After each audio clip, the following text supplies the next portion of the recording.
전에는 우리도 다 그 가운데서 우리 육체의 욕심을 따라 지내며 육체와 마음에 원하는 것을 하여 다른 이들과 같이 본질상 진노의 자녀이었더니 긍휼이 풍성하신 하나님이 우리를 사랑하신 그 큰 사랑을 인하여 허물로 죽은 우리를 그리스도와 함께 살리셨고 너희는 은혜로 구원을 받은 것이라.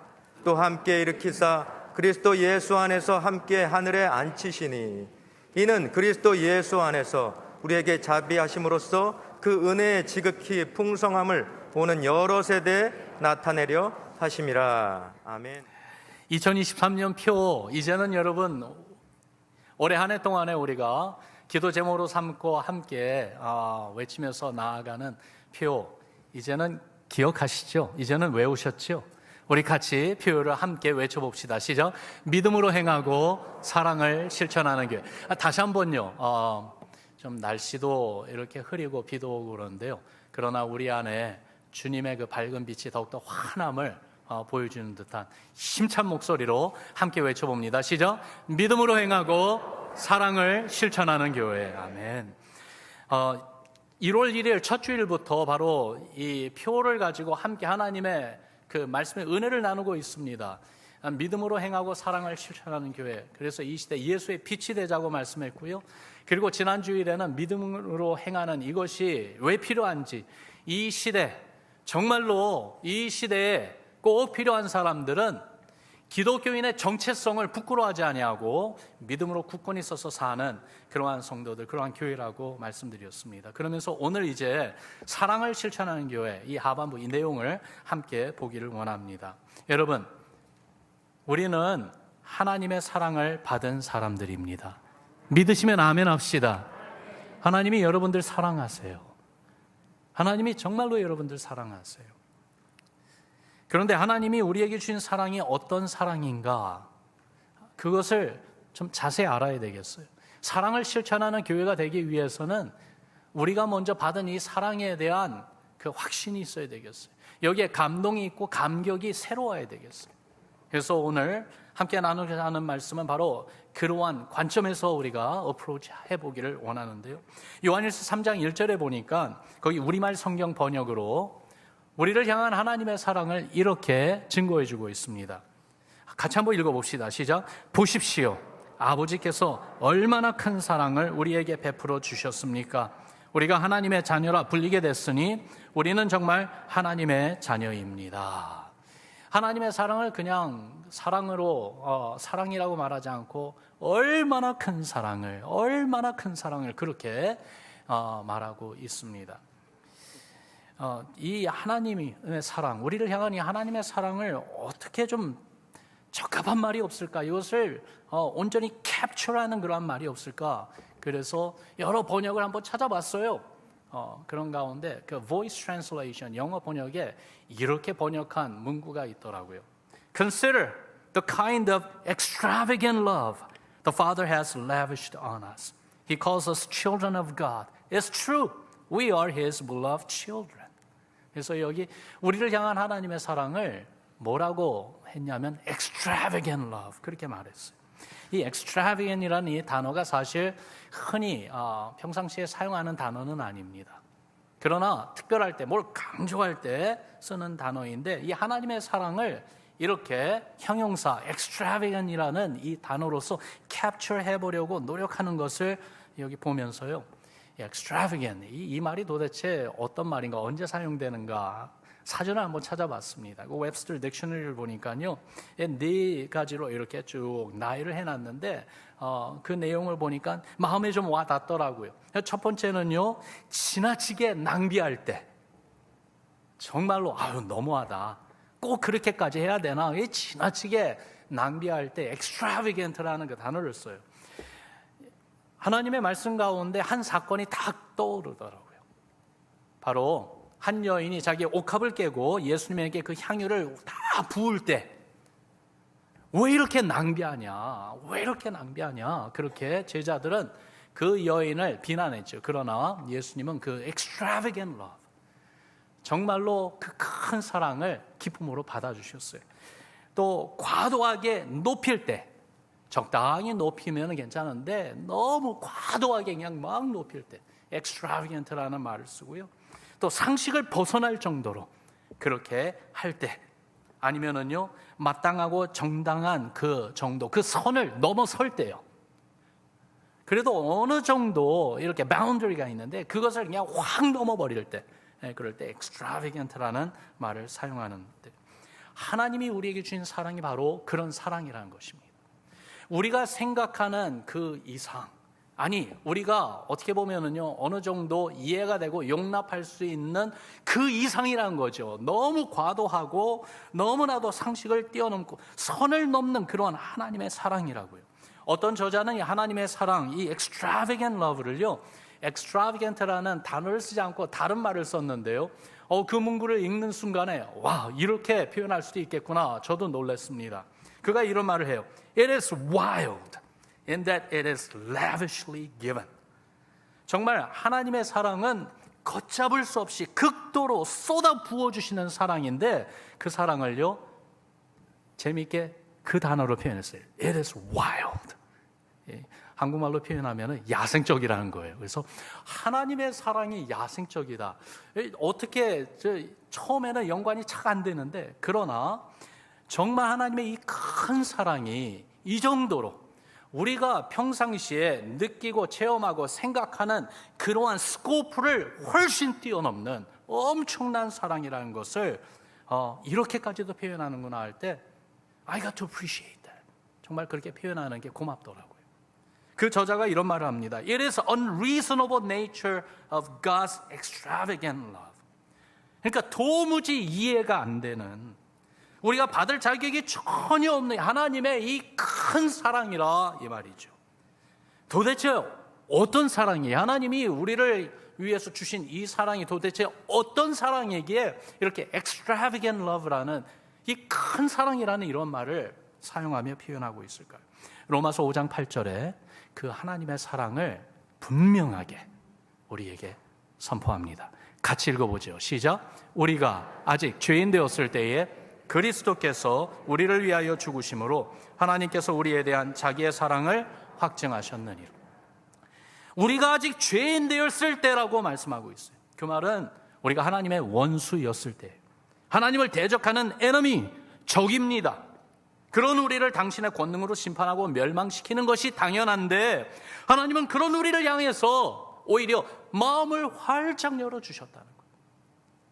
선하심과 인자하심으로 긍휼과 자비의 마음을 활짝 열어주셨어요. 그리고는 하나님의 아들, 우리를 구원해 주시는 예수 그리스도께서 우리를 위하여 대신 죽게 하셨다는 것입니다.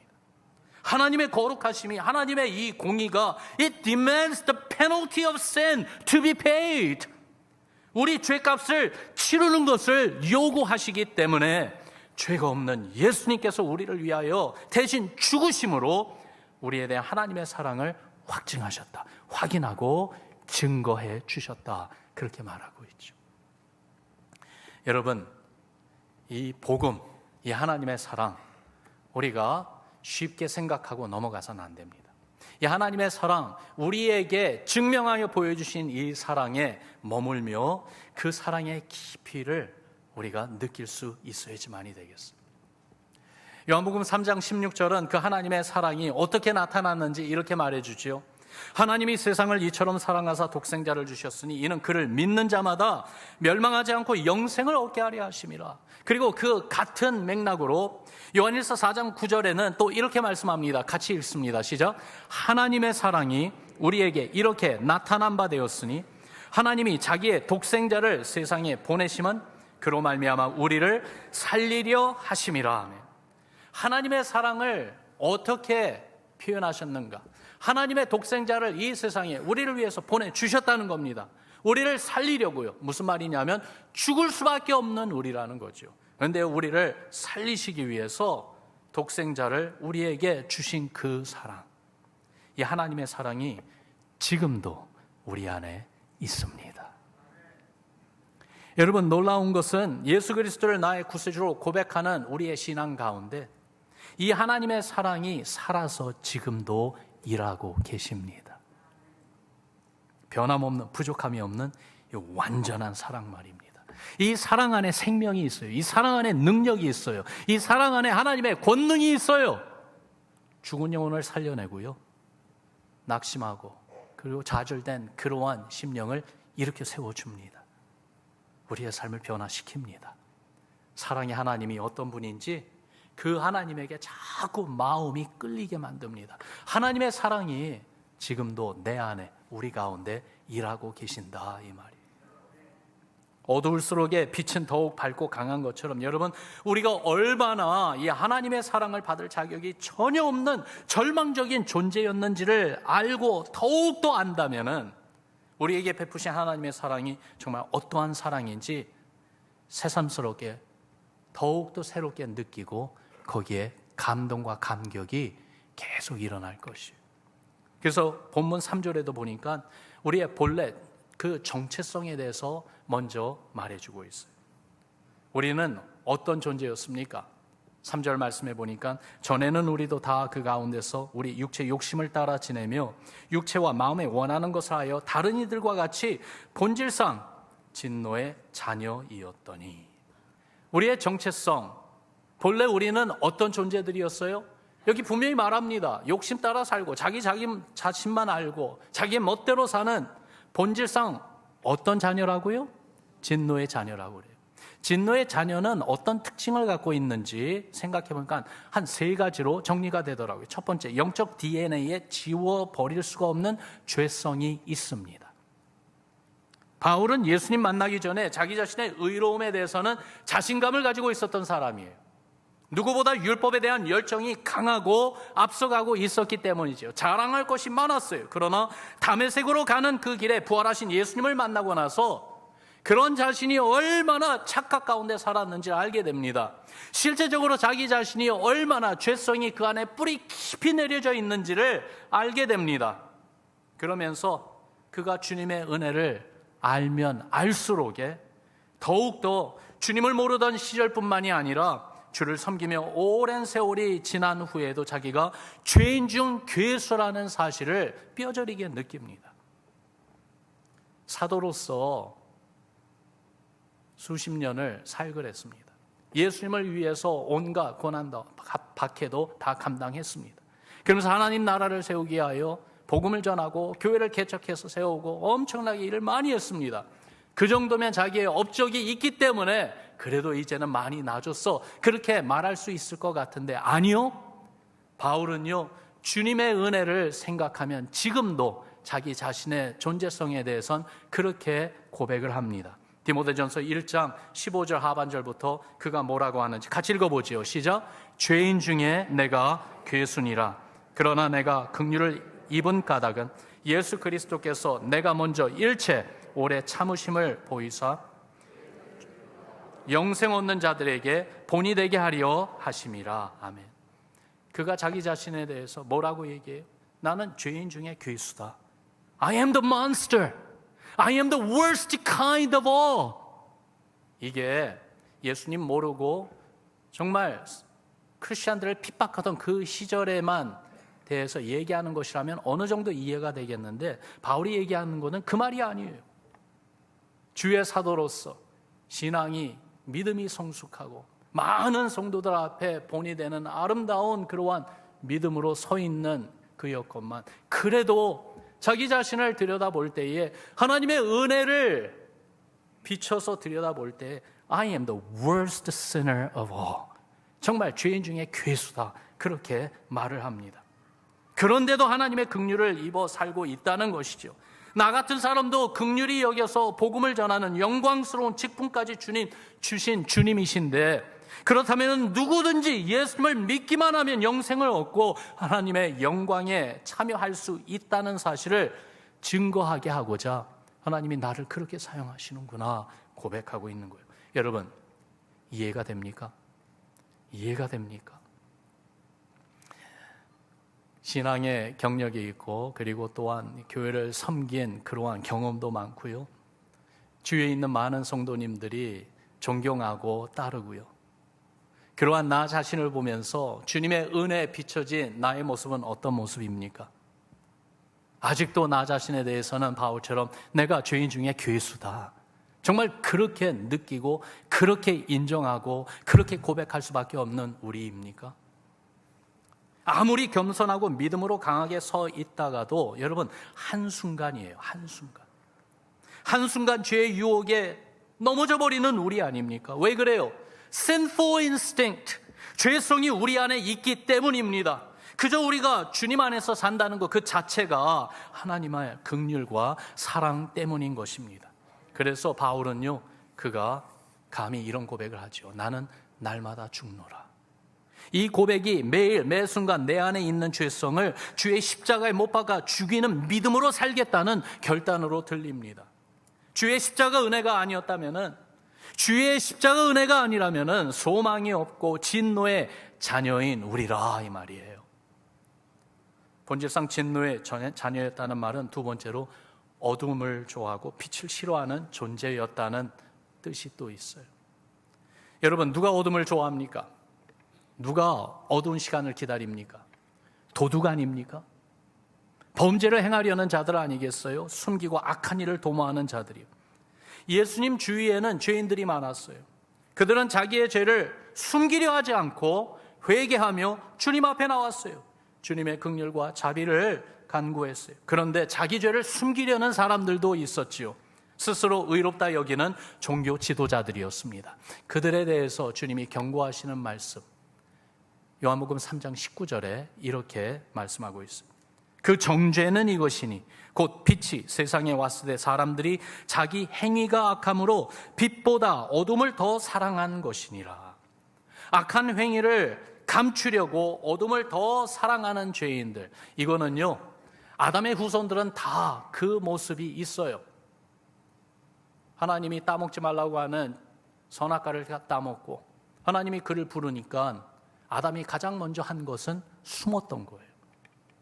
그리고 하나님이 물어볼 때 왜 그랬냐 그랬을 때 자기의 죄를 드러내놓고 회개하는 것이 아니라 오히려 하나님이 주신 여자 때문에 그렇다고 전가하며 자기의 죄를 계속 감추려는 그 모습 말입니다. 이렇게 악한 행위를 감추려고 어둠을 더 사랑하는 죄인들, 그들은 결국 예수님 시대에 어떻게 했습니까? 예수님을 십자가에 못 박아 죽이는데 선동자들이 되지 않았습니까? 이것이 주님의 공생의 시절 주를 대적한 바리새인들과 서기관들의 이야기만이겠습니까? 어둠을 좋아하고 빛을 싫어하는 특징은 모든 진노의 자녀들의 모습이에요. 그것이 바로 우리라, 이 말이에요. 나의 죄성이 드러날까 봐 숨기는 모습 말입니다. 그런데도 주님은 그런 우리를 아시면서도 우리를 찾아오세요. 우리 이름을 불러주세요.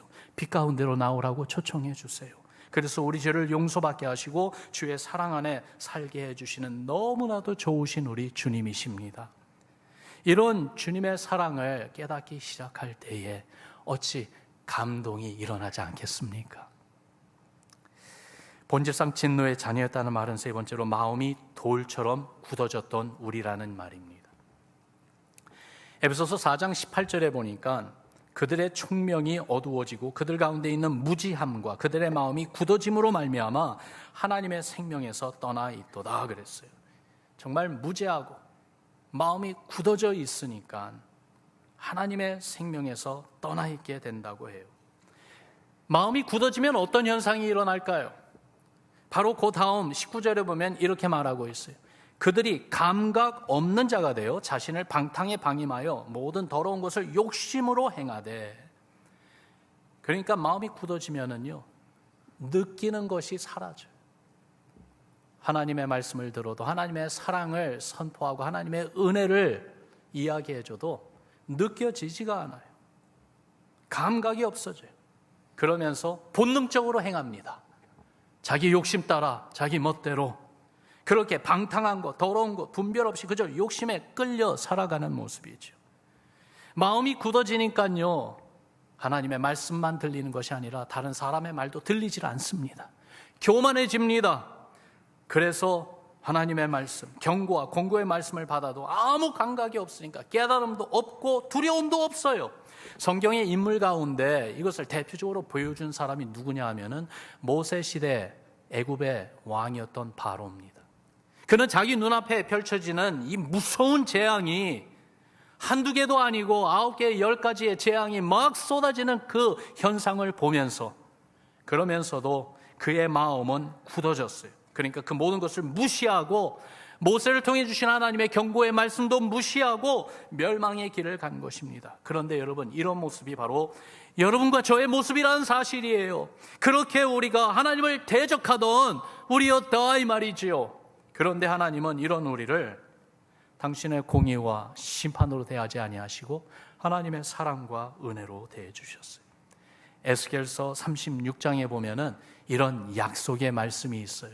우리 같이 읽어봅니다. 시작. 또 새 영을 너희 속에 두고 새 마음을 너희에게 주되 너희 육신에서 굳은 마음을 제거하고 부드러운 마음을 줄 것이며. 하나님이 약속하신 거예요. 너희 스스로 어떻게 할 수 없는 그 굳은 마음 내가 제거해 주겠다. 내가 그것을 도려내서 잘라버려 주겠다. 그리고 거기에 부드러운 마음을 주겠다. 그 약속대로 예수 그리스도의 영을 우리에게 주시지 않았습니까? 굳은 마음을 제거해 주시고 부드러운 마음을 주셨어요. 어떤 마음이요? 겸손한 마음이요. 주의 긍휼과 은혜를 사모하는 마음이요, 주를 향하여 열린 마음이요, 주님을 바라보는 마음을 주셨습니다. 이게 다 하나님의 사랑이고 은혜인 것이죠. What an extravagant love the Father has given us. 아버지께서 얼마나 정말 큰 사랑을 우리에게 부어주셨는지요. 여러분, 하나님 말씀의 이 증거가, 또한 성령님이 우리 마음에 이것을 깨닫게 하시는 그 은혜가 우리 마음에 느껴지고 우리의 생각에 깨달음으로 더욱더 다가오며 심지어는 우리 전율에 흐르는 어떠한 감동이 있기를 소원합니다. 이 사랑이 분명히 있는 분들에게는 나타나는 증거들이 있어요. 오늘 본문 말씀에 그 사랑으로 보여주시는 증거들을 4절에서 6절까지 말씀합니다. 같이 읽습니다. 시작. 긍휼이 풍성하신 하나님이 우리를 사랑하신 그 큰 사랑을 인하여 허물로 죽은 우리를 그리스도와 함께 살리셨고 너희는 은혜로 구원을 받은 것이라 또 함께 일으키사 그리스도 예수 안에서 함께 하늘에 앉히시니. 아멘. 하나님의 그 큰 사랑으로 우리에게 주신 이 은혜의 증거들을 보세요. 먼저 그리스도와 함께 살리셨다고 말씀합니다. 따라합시다. 함께 살리셨다. 영적으로 죽은 우리를 살아나게 하신 거예요. 거듭나게 하셨어요. 구원받게 하셨어요. 하나님을 모르고 하나님을 대적하던 우리를 이제는 하나님을 알고 하나님을 경외하는 믿음을 갖게 해 주셨어요. He saved us. 살려주신 것입니다. 그것만이 아니라 그리스도와 함께 일으키셨다고 말씀하세요. 따라합시다. 함께 일으키셨다. 쓰러진 우리 인생을 일으켜 세워주신 것입니다. 낙심하고 좌절해서 도저히 내 힘으로 일어나지 못하는 그렇게 쓰러진 우리의 삶을 믿음과 소망으로 일으키셨어요. 그것만이 아니라 여러분, 예수님을 raised him up to heaven, 하늘로 들리움 받아 올라가게 하신 것처럼 우리를 그렇게 raised us up, 존귀하게 높여주셨다는 것입니다. 하나님의 자녀로, 하나님의 그 충성된 일꾼으로 인정해 주시고 높여주셔서 주의 영광을 드러내게 해 주셨다, 이 말씀이에요. 무명하던 인생을, 아무도 알아주지 않는, 그렇게 있으나 없으나 했던 그 인생을 예수님 안에서 이제는 소중하고 귀중한 유명한 인생으로 바꿔놓으셨다, 이 말씀이에요. 여러분, 예수님의 제자들 가운데 갈릴리 어부들이 있죠. 대표적인 인물로 베드로, 대단한 사람 아닙니다. 그저 그 지역의 한 어부일 뿐입니다. 그가 예수님을 만나지 않았다면 역사에 기록에 남는 이름이 되었을까요? No! 그러나 예수님을 만났기 때문에 무명했던 그가 이제는 하나님 나라에서 하늘의 별처럼 존경받는 믿음의 이름으로 빛나는 그러한 자리까지 하나님이 일으키신 것입니다. 여러분, 정말 주님의 이 큰 사랑이 우리에게 임할 때 우리를 주와 함께 살리시고 주님과 함께 일으키시는 이 놀라운 은혜의 증거들이 나타난다, 이 말이에요. 더욱이 나아가 그리스도와 함께 하늘에 앉히셨습니다. 여러분 따라합시다. 함께 앉히셨다. 주님이 하늘에서 앉으신 곳이 어디입니까? 하늘 보좌 아닙니까? The heavenly throne. 권세와 영광의 보좌입니다. 그런데 주님과 함께 우리도 거기에 앉히셨다고 말씀합니다. 놀라운 것은 이 문법적으로 볼 때에 과거형을 사용하고 있어요. 앞으로 미래에 이루시겠다는 약속이 아니라 이미 이루신 것이라 말씀하고 있어요. 하나님이 정하셨기 때문에 그것을 체인지할 어떤 권세도 없다는 것이죠. 그것을 캔슬할 수 있는 어떤 그 누구도 없다는 사실입니다. 확실하게 guaranteed, 보장됐다는 것이에요. 그렇습니다. 우리에게는 앞으로 이루어질 놀라운 영광이 있습니다. 그리스도와 함께 하늘 보좌에 앉아 그리스도와 함께 왕노릇할 우리들이라 이 말씀이에요. 우리를 그리스도와 함께 이렇게 살리시고 함께 일으키시고 함께 하늘에 앉히신 사건이 결국 무엇을 증거하기 위해서요? 하나님이 우리를 얼마나 사랑하시는지 그 사랑의 증거로 은혜로 주신 것이다 이 말씀이에요. 바로 하나님의 extravagant love, 그 큰 사랑을 받은 하나님의 자녀가 되었기에 바로 이러한 놀라운 일들이 우리 가운데 나타나고 있다 이 말씀이죠. 여러분 믿으시면 아멘 합시다. 때로는요, 우리의 힘으로 감당할 수 없는 인생의 어려운 가운데 꼭 필요한 건 다른 게 아니에요. 다른 게 아니고 그저 주님의 음성 한마디 듣는 거예요. 두려워 말라, 내가 너를 사랑한다. 여러분 그거 하나면은 족하지 않습니까? 그 한마디에 이미 들어있는 엄청난 것들이 있지 않습니까? 이렇게 하나님의 사랑을 받았다는 확신이 마음에 와 닿는다면 어떻게 가만히 있을 수 있겠습니까? 아내가 나에게 사랑해 그러면은요, 그래? 하고 그냥 지나갈 수 있습니까? 당연히 나도 사랑해 화답하지 않습니까? 그렇기 때문에 하나님이 우리를 향해서 이렇게 extravagant love로 말씀으로 사랑하신다고 말씀을 주시고 당신의 독생하신 아들을 보내주시는 하나님의 그 위대한 행동으로서 당신의 사랑을 증명해 보여주셨는데 이 사랑을 받은 자들로서 우리 역시 하나님께 사랑을 고백했으면 좋겠어요. 여러분 우리도 하나님께 우리의 사랑을 고백합시다. 한번 따라합시다. 하나님 아버지 사랑합니다. 예수님 사랑합니다. 성령님 사랑합니다. 여러분 적어도 하루에 한 번 우리 기도 가운데 아니면 꼭 기도하지 않더라도 하루를 사는 가운데 주님을 향해서 하나님 아버지 사랑해요, 예수님 사랑합니다, 성령님 사랑합니다. 우리의 사랑을 마음에서 우러나오는 이 사랑을 입술로 고백하고 그리고 주님께 그렇게 말해드리는 신앙으로 삽시다. Love out loud, 바로 사랑을 실천한다는 말이 그런 이야기예요. 마음과 입으로 외치며 삶으로 선포하는 우리가 되자는 것이. 그런데 하나님이 우리를 이렇게 사랑하는 것이요, 우리에게서 끝나는 것을 원하지 않으십니다. 이 사랑이 온 세상에 선포되고 더욱 많은 인생들에게 들려지기를 원하십니다. 그래서 오늘 본문 7절에 이렇게 말씀하고 있어요. 우리 같이 읽습니다. 시작. 이는 그리스도 예수 안에서 우리에게 자비하심으로써 그 은혜 지극히 풍성함을 오는 여러 세대에 나타내려 하심이라. 아멘. 주의 은혜 놀라운 풍성함을 그저 우리에게 주시고 여기서 끝내시는 것이 아니라 이 놀라운 하나님의 사랑, 이 큰 사랑이 이제는 넘쳐 흘러서 오는 여러 세대에 나타내려고 하신다는 이 말씀.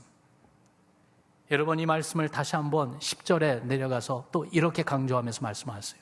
10절 말씀 또 읽습니다. 시작. 우리는 그가 만드신 바라 그리스도 예수 안에서 선한 일을 위하여 지으심을 받은 자니 이 일은 하나님이 전에 예비하사 우리로 그 가운데서 행하게 하려 하심이니라. 아멘. 하나님의 사랑을 받은 하나님의 자녀들로서 이제 주의 선한 일을 행하는 것을 하나님이 원하시고 계획하시고 뜻하신다는 것이죠. 주의 사랑을 외치는 것이 입으로만이 아니라 삶으로 선한 일을 행함으로 보이라. 하나님이 독생하신 아들을 보내주시는 것으로서 보여주신 것처럼 우리도 하나님의 사랑을 받은 자들이라는 그 증거를 보이라라고 말씀하고 있는데, 여러분, 주의 선한 일이 무엇일까요? 이 선함의 기준은 어디에 있는 것일까요? 디모데후서 3장 16절 17절에 우리가 잘 아는 말씀이 있습니다. 성경이 무엇인지 우리에게 이렇게 말해줍니다. 모든 성경은 하나님의 감동으로 된 것으로 교훈과 책망과 바르게 함과 의로 교육하기에 유익하니 이는 하나님의 사람으로 온전하게 하며 모든 선한 일을 행할 능력을 갖추게 하려 함이라. 그래서 하나님의 말씀이, 성경이 우리의 신앙에 유익함을 주는데, 이 하나님의 말씀을 대하면 대할수록에 어떤 유익이 이루어지는가? 먼저 우리를 온전하게 하시고 또한 모든 선한 일을 할 수 있도록 해준다는 것입니다. 그러니까 주의 선한 일을 행하는 비결이 어디에 있어요? 주의 말씀 따라 사는 것이. 말씀을 중요시 여겨야지만이 돼요. 주의 말씀을 알아야 주의 선한 뜻을 알 수 있습니다. 그래서 하나님의 말씀 여러 군데 있겠지만 특별히 한 곳, 말씀을 따라 살려는 신앙 가운데 어떤 변화가 일어나는가? 하나님의 사랑을 정말 extravagant한 그 사랑을 받은 성도의 삶은 어떻게 변하는가? 그것을 한 군데 모아서 말씀해 주신 그러한 부분을 찾아보니까 에베소서 4장 25절에서 32절까지 이런 내용을 기록하여 주고 있습니다. 그 내용을 종합적으로 설명을 하면, 먼저 거짓을 버리고 참된 것을 말한다고, 그렇게 주의 선함을 따라 산다고 말씀해 주세요. 여러분, 잠시 그 생각을 하니까 This is countercultural. 이 시대적으로 거꾸로 올라가는 모습이에요. 오늘날 이 세상은 거짓으로 살아가고 있어요. 서로 속이고 속고 하면서 살아가고 있어요. 여러분, 언제부턴가 이제는 뉴스 보도를 들어도 이게 진짜인지 가짜인지 모르겠어요. 페이크 뉴스라는 말이 이제는 공식 용어가 되었습니다. 서로 통하는 용어가 돼버린 것이 오늘날 이 시대입니다. 그게 바로 이 사회이고 이 세상입니다. 그런데 여기에서 거짓을 버리고 참된 것을 말한다. 이것은 역류하는 카운터컬처럴한 거꾸로 올라가는 그러한 모습인데, 바로 하나님의 이 크신 사랑을 받은 성도들의 삶에 나타나는 변화라는 것이죠. 화가 나도 그 화를 품지 않고 긍휼을 베풀고 용서한다 말씀하고 있습니다. 도둑질하며 남을 해하려고 하지 않고 가난한 자를 구제하려고 힘쓰고 선한 일을 한다 말씀하고 있어요. 얼마나 세상의 모습과 다릅니까? 대조됩니까? 이기적이고 그리고 나 우선적인 삶으로 사는, 내가 더 잘 되기 위하여 오히려 주위에 있는 모든 경쟁자들은 다 짓밟아버려야 되는 그러한 너무나도 참혹하고 그리고 어떻게 보면은 무서운 이 세상인데, 그런데 주의 사랑을 받은 사람들은 다르다는 것이죠. 오히려 가난한 자들을 구제하고 힘쓰고 선한 일을 하려고, 이타적인 삶을 살려고 주님을 위해 사는 그 모습을 다른 이들에게 또한 전해주려고, 더러운 말은 삼가고 덕을 세우는 선한 말을 하며 은혜를 끼친다고 했습니다. 미국 문화를 보면은요, 이 언어, 말이 상당히 많이 더러워졌어요. locker-room talk라는 거 아십니까? 욕으로 시작해서 욕으로 끝납니다. 영화를 보더라도, 그리고 또한 우리 젊은 세대가 듣는 여러 가지 랩 아니면 여러 가지 그 음악 가사를 보더라도 얼마나 정말 우리의 입에 담기 부끄러운 그러한 말들이 사용되고 있는지.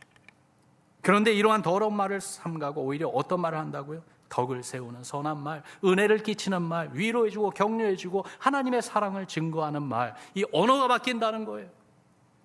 성령을 근심하게 하지 않고 오히려 성령을 따라 행하고요, 모든 악한 것을 버리고 친절과 긍휼과 용서로 서로에게 대한다. 이러한 변화가 일어난다는 거예요. 주의 그 큰 주의 사랑을 아낌없이 받은 하나님의 자녀들에게 나타나는 증거인데, 여러분, 도전이 바로 이겁니다. 이러한 변화가 내 삶에, 우리 삶에 지금 일어나고 있습니까?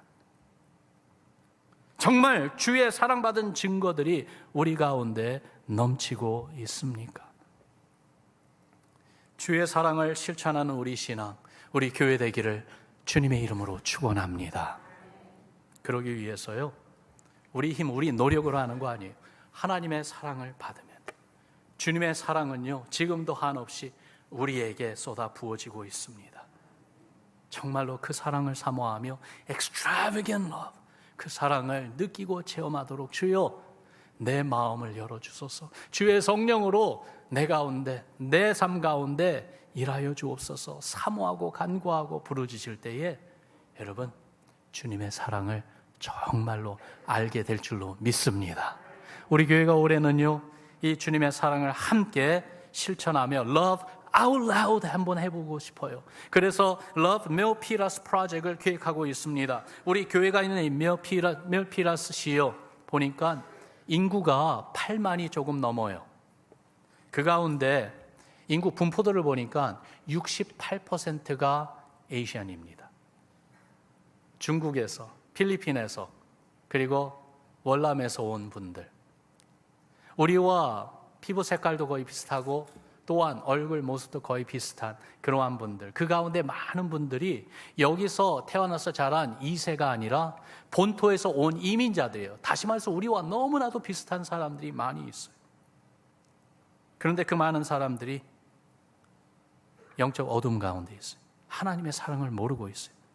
진노의 자녀로 멸망의 길을 지금도 가고 있어요. 여러분, 우리가 그리스도의 사랑을 가지고 이분들이 있는 곳으로 찾아갈 것입니다. 그분들이 느낄 수 있도록 하나님의 사랑을 우리 손으로 보여줄 것입니다. 그러면 우리에게 질문하는 분들, 왜 이렇게 친절하게 우리에게 도움의 손길을 줍니까? 그렇게 질문하는 분들에게마다 주저하지 않고 예수 그리스도의 사랑 이야기, 복음을 들려줄 것입니다. 그렇게 우리 교회가 있는 이 지역사회에 하나님의 이 extravagant, 하나님의 크고 놀라운 사랑을 전하며 많은 분들을 예수 그리스도의 구원으로 인도해주는 우리 교회가 될 것입니다. Love Milpitas 이 프로젝트에 관심을 가지시고요, 여러 기회들이 있을 때마다 기도하며 같이 참여해 주시기를 바랍니다. 여러분, 주의 그 큰 사랑을 인하여 먼저 우리가 기뻐하고 감격하며 또한 이 주의 큰 사랑, extravagant love를 실천하여 많은 이들을 이 주님의 사랑으로 인도해 주는 여러분과 저의 신앙, 우리 교회 되기를 주님의 이름으로 축원합니다. 우리 같이 기도하겠습니다.